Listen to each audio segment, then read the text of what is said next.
I'm glad that you accepted the invitation to be in residence here. It felt this year would be kind of a pretty key year for how we continue making work on this site.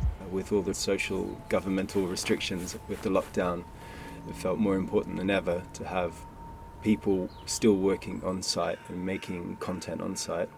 I guess I'm kind of curious about how it has been for you working in this very nebulous but complicated space, because a lot of people have access and agency to here, and finding your voice within it is one thing, but then also publishing within this space, be it the billboard you did, a bit of a squirrel drag race going on there, as an opening statement to framing your work here, to Clang arriving, and then you've been doing loads of little interventions and collaborations with the squirrels and the foxes. First time I came here, I met you outside and you were having a contretemps with a guy who was looking after the street and the pavements, and he was spraying glyphosate all around the perimeter fence. And there was a really complex and interesting conversation going on between you and him, which was kind of about the merit of weeds. That was my simplified take home from it. Ever since then, I've been wondering what this space is. I still don't know what this space is entirely, except that it is a very layered and extraordinary space of engagement, and it's been an amazing place to think about making work. Making work is not placing something somewhere per se. It's about what happens when you place something somewhere. So the engagement with the foxes and squirrels, as I've put my receipt publications, which are maybe scrambled copyright manifestos or published ISBN numbers, and I've hung them up from trees and around the extraordinary fox homes that are here.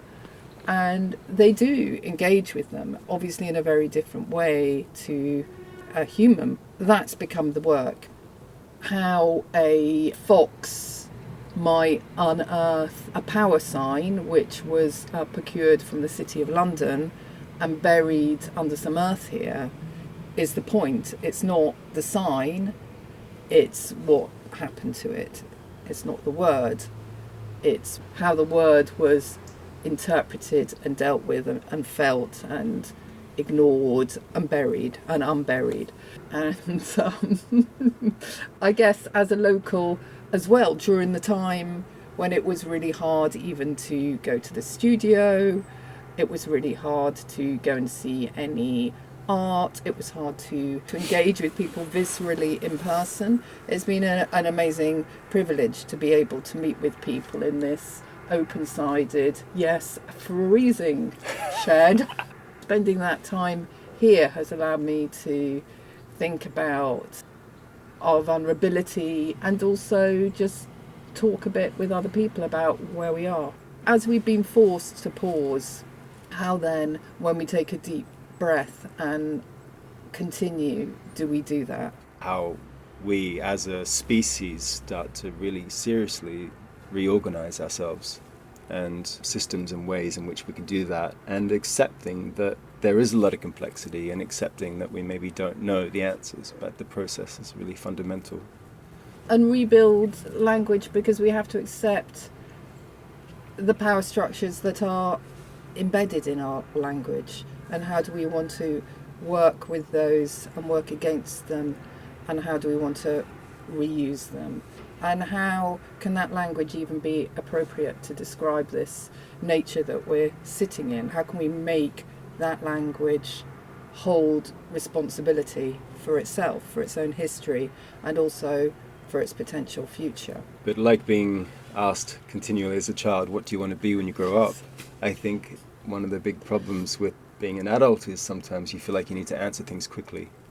And in doing that, we can miss important details. In doing that, you can miss the question.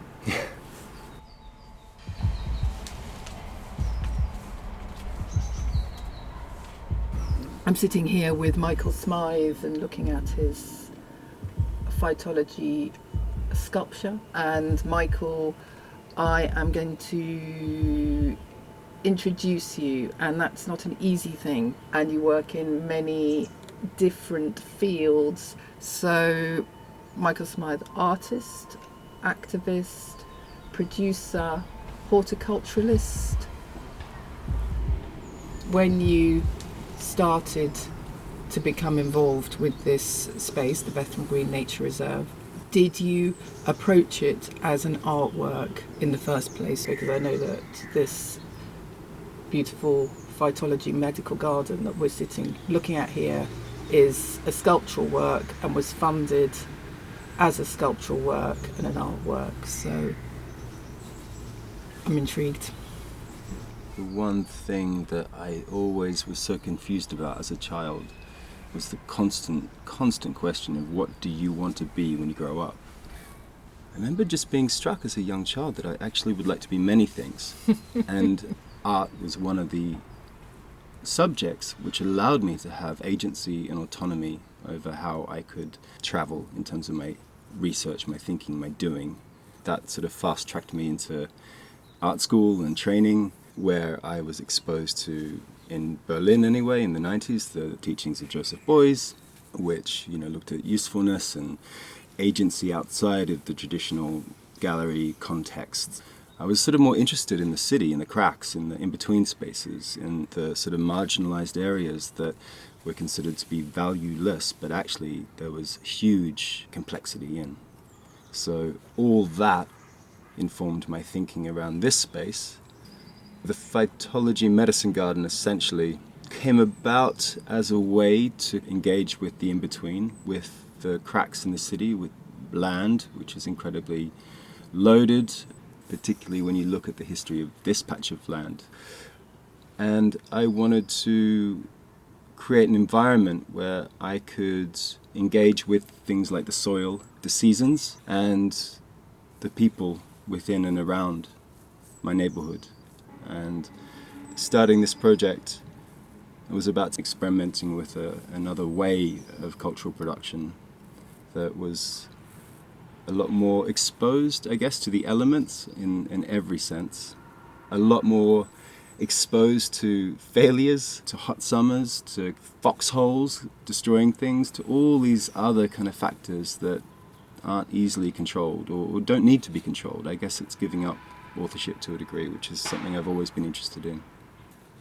We'd always known of this particular site, the Bethnal Green Nature Reserve, but we felt that it didn't really need an intervention like we were looking to do because it was already cared for by the local residents association.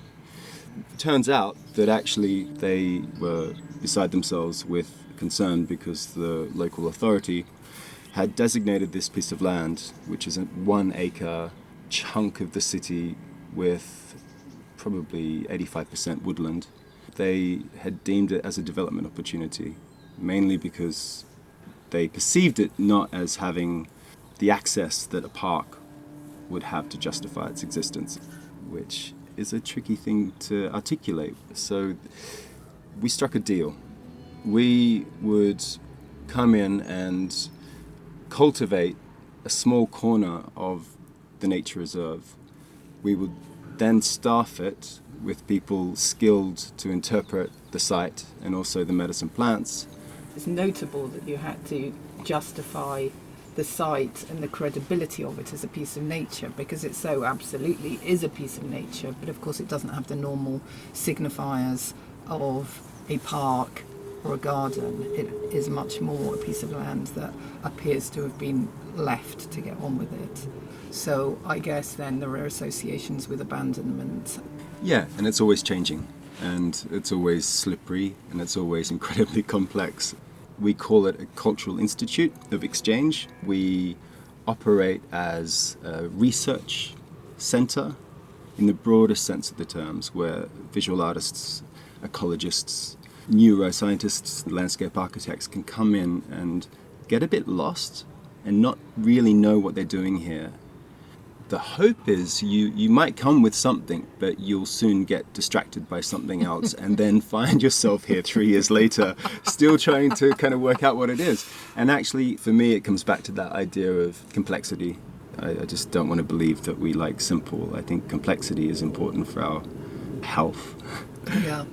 To answer your question about the medicine garden, because my training was in the arts, I liked the idea or the proposition of calling the medicine garden a sculpture. I like the fact that for some people they can adapt to thinking in that way, and other people they just find it a bit befuddling. It's an invitation again to stretch one's perception. I like the fact that the squirrels digging in there don't give a hoot if I call it a sculpture, and the various insects that live off the plants we grow, don't care either. We started producing medicines here. The production of day-to-day medicines like cough syrups or chest rubs was really a way to get people into the medicine garden, to learn how to identify, how to harvest, when to harvest, how to kind of make preparations that are age-old, a way to hold this knowledge in contemporary times and empower people. And it's very important, I think, for people to see the city as this generative place of opportunity and not separate themselves as beings from the landscape because it's urban. The landscape here is diverse and rich, and we need to start seeing that as something we should understand better and also take a more active role in being creative with it. And I think that's where this place primarily started off as an idea of an artwork, as a sculpture, as a medicine garden, but actually it's a political project about occupation and protection of land and reimagining what cities could be like. And it's not nostalgic. It's actually working quite hard, busy, complex piece of land with multiple outputs, multiple narratives, multiple ways of speaking, but most importantly, it's very futuristic. Yeah, and it is a piece of quiet activism. Obviously, you have the newts here, nature's activists. You have the bats that dwell in DJ Simpson's wonderful bat obelisk. Both of those creatures are quite significant here because they prohibit development. You're not allowed to develop on a site where there are bats or newts. It is nature as activism as I see it, because you are holding this space against the forces around it. And what other species do you have here? Obviously the squirrels, the foxes, they show up. Bats, squirrels, newts, toads, huge amounts of fungi and mycelium, and I mean every year we find different beings that we hadn't either noticed or had been here before. Particularly in summer, we get a lot of migratory birds coming in because of the wetlands, and it's interesting watching how summers are changing. They're getting hotter, and the land is changing with that, and that's becoming more and more part of our programming in terms of getting people to see the first-hand effect of climate change through the kind of experience of being in this space. There's lots of learning that we need to crack on with now. In terms of all the different layers of sound from the urban environment, it is life performing itself, and you cannot pretend that you're in a space that is only nature. You can't be sentimental about nature in this space, and you can't really be incognizant of the politics around nature when you're in this space. All sorts of things like issues around climate change associated with social justice are playing themselves out and performing themselves around this space all the time. A constant challenge for us is how to create opportunities for people to feel they have autonomy here and have access to the space, and that it isn't exclusively for one community or another.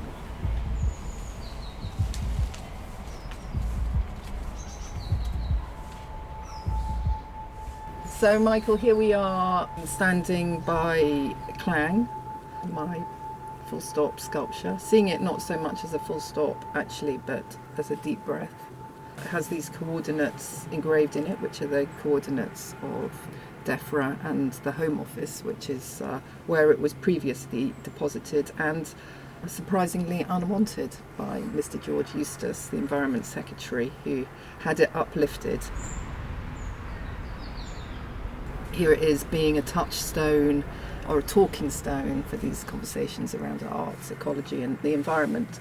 I guess it needs some new coordinates engraving into it, which would be the coordinates of this amazing nature, cultural, activist space right here in the heart of Bethnal Green. I wanted to ritualise this moment. Before you do that, I saw the fox ritualise it earlier today with some urine. So, but yeah, excellent. Please go ahead. Well, it's painted with squid ink. Maybe that's the appeal.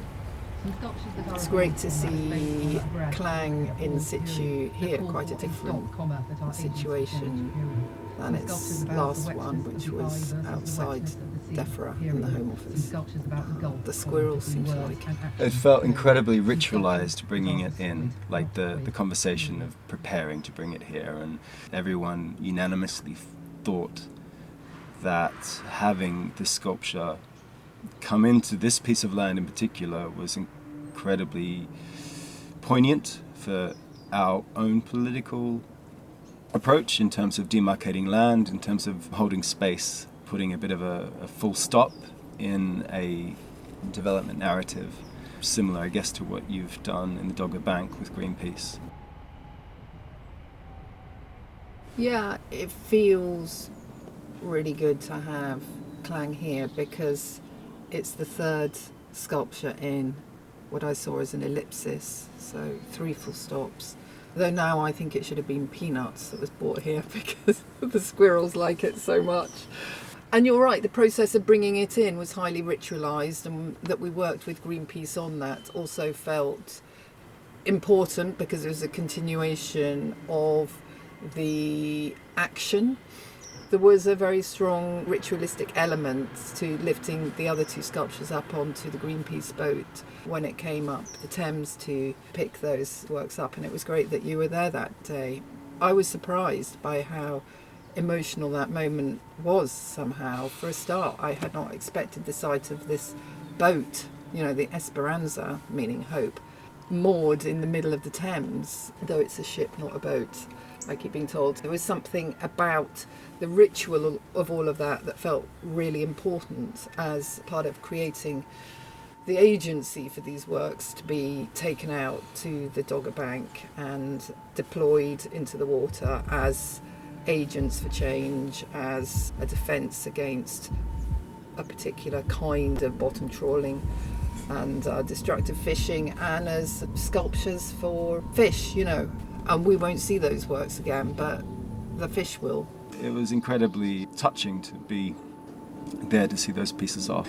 And the sense also that ship was then going off on the high tide. A really memorable moment. And then jump cut to here last week where the Greenpeace people came and really handled the installation of the artwork in a very impressive way. They're masterful at being able to work with the community. We blocked the street, lifted it up over the fence, through the canopy. The gentleman that lifted it in masterfully navigated the trees. The ritual of that, the ceremony of that was quite special. Also the agency of Clang being here, because on one hand it's a sculpture, it's a punctuation within the woodland saying it's an artwork in its own right, but also it's now taken on its own agency as a place for squirrels to eat their bits and pieces on, and the fox to throw the rat against when it's trying to kill it, and various different fungi that are growing up around. And then those 2 out in Dogger Bank, Peanuts and Orator, which are now marked on Her Majesty's Government maritime map, designating that area as being unsuitable for, in fact dangerous for, bottom trawler fishing. So that's a nice bit of cataloguing, I say.